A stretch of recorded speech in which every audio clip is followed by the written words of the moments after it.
Good morning. 9th class हमारा 5th lesson चल रहा है, जिसमें हमने अब तक कोशिका के अंग पढ़ने शुरू किए हैं, जिनमें पहला अंग है कोशिका भित्ति, जो हमने पढ़ लिया। कोशिका भित्ति केवल पादपों में पाई जाती है।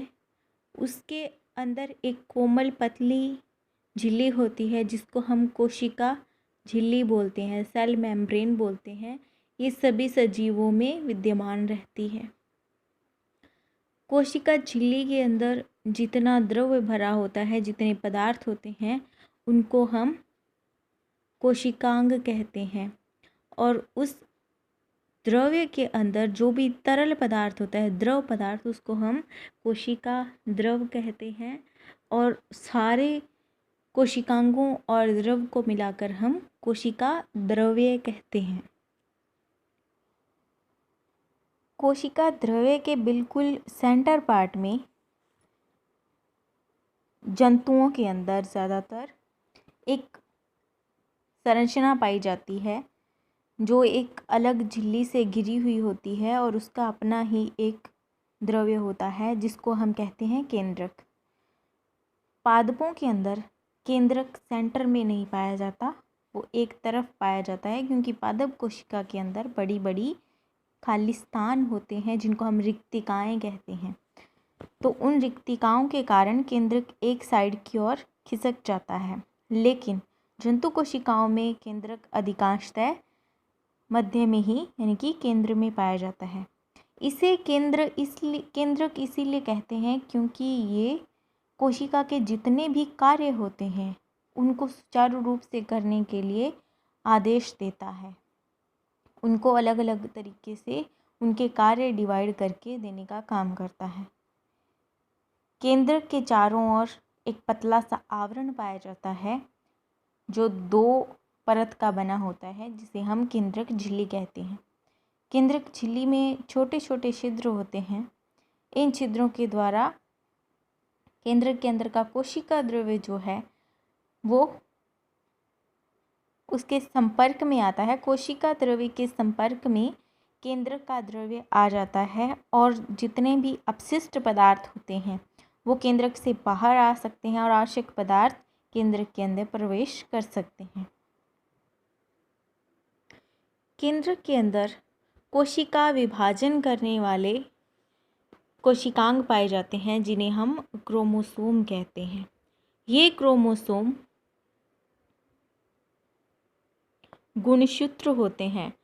इन गुणसूत्रों के ऊपर ही आनुवांशिक गुण निहित होते हैं। जीन होते हैं छोटे छोटे, जो कि डीएनए के खंड होते हैं, और वे यही डीएनए के खंड अगली पीढ़ी में ट्रांसफ़र होते हैं, और माता पिता के समान लक्षण वहाँ भी उत्पन्न किए जाते हैं क्रोमोसोम्स या फिर गुणसूत्रों के द्वारा।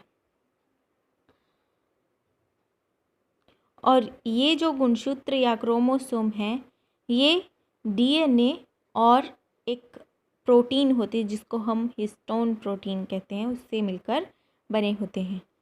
और इनके प्रत्येक खंड के अंदर एक एक मतलब विशिष्ट गुण के लिए कोई न कोई एक पदार्थ होता है, जिसको हम जीन कहते हैं। एक छोटे छोटे कण होते हैं, जिनको हम जीन कहते हैं। ये जीन डीएनए के ही खंड होते हैं। तो डीएनए के छोटे छोटे खंडों को जीन कहा जाता है। जीन हिस्टोन प्रोटीन पर लग करके एक छड़नुमा संरचना बनाते हैं, जिनको हम क्रोमोसोम या गुणसूत्र कहते हैं। ये गुणसूत्र आनुवांशिक लक्षणों को एक पीढ़ी से दूसरी पीढ़ी में लेकर जाते हैं। माता पिता के समान लक्षणों को संतति के अंदर प्रदर्शित करने के लिए ये उत्तरदायी रहते हैं। केंद्रक की उपस्थिति या अनुपस्थिति के आधार पर जीव 2 प्रकार के होते हैं। पहला प्रोकैरियोटिक और दूसरे होते हैं यूकैरियोटिक जीव, यानी कि प्रोकैरियोट्स और यूकैरियोट्स। प्रोकैरियोटिक जीवों के अंदर दोहरी झिल्ली युक्त कोई भी कोशिका अंग नहीं पाया जाता। उनके अंदर केंद्रक जो है वो यानी कि आदिम प्रकार का पाया जाता है, या फिर सबसे पहले जब केंद्रक का निर्माण होना प्रारंभ होता है, उसी प्रकार का केंद्रक इसमें विद्यमान रहता है। केवल एक निशान होता है, एक संकेत होता है कि यहाँ पर केंद्रक विद्यमान है, लेकिन उसके अंदर सुविकसित केंद्रक नहीं पाया जाता, क्योंकि केंद्रक को कैरियन कहते हैं। तो कैरियन उपस्थित है, सुविकसित है, उन जीवों को प्रोकैरियोटिक जीवों से अलग रखा जाता है, उन्हें हम यूकैरियोटिक जीव कहते हैं। तो जिन जीवों के अंदर केंद्रक सुविकसित नहीं होता, प्रो यानी कि आदिम प्रकार का या फिर आद्य प्रकार का केंद्रक पाया जाता है, उन्हें हम प्रोकैरियोटिक जीव कहते हैं। और जिन जीवों के अंदर सुविकसित केंद्रक पाया जाता है यानी कि सुविकसित कैरियन पाया जाता है और दोहरी झिल्ली से युक्त सभी कोशिकांग उपस्थित होते हैं, उन्हें हम यूकैरियोटिक जीव कहते हैं। इस चित्र के अंदर आपको एक प्रोकैरियोटिक कोशिका दिखाई गई है।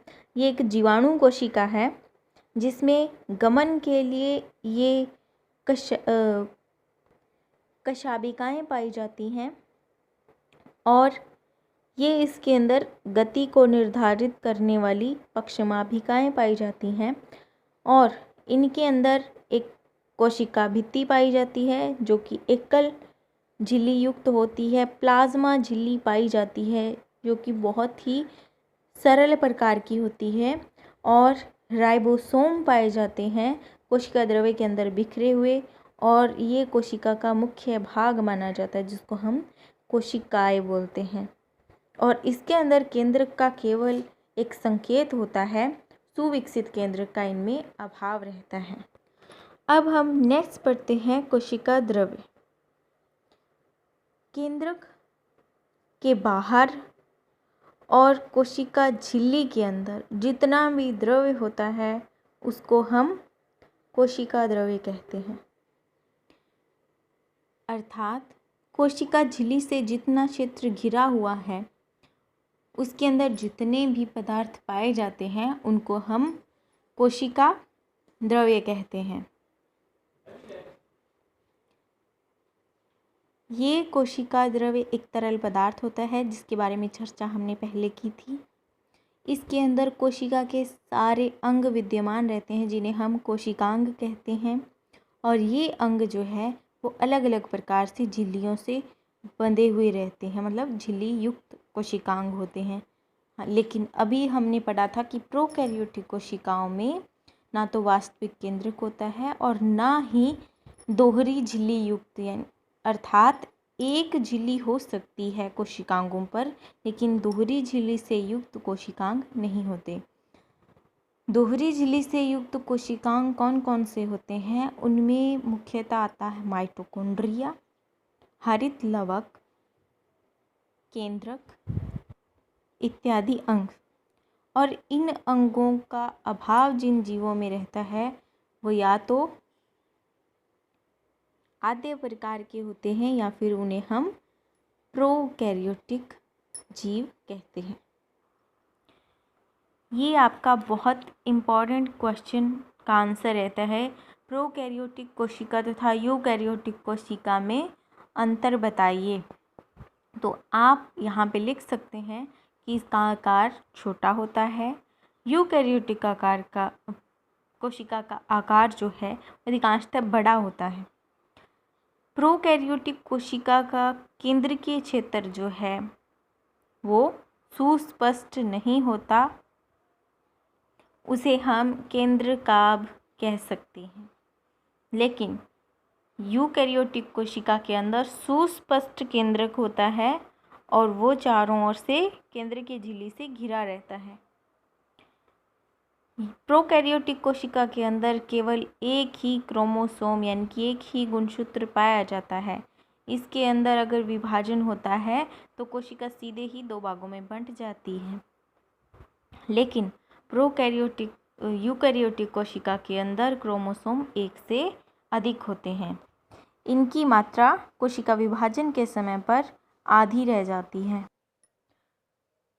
इसका फोर्थ डिफरेंस जो है वो है कि प्रोकैरियोटिक कोशिका के अंदर झिल्ली युक्त जो कोशिकांग होते हैं वो अनुपस्थित रहते हैं, लेकिन यूकैरियोटिक कोशिका में झिल्ली युक्त कोशिकांग उपस्थित होते हैं, जैसे कि माइटोकॉन्ड्रिया, हरित लवक इत्यादि।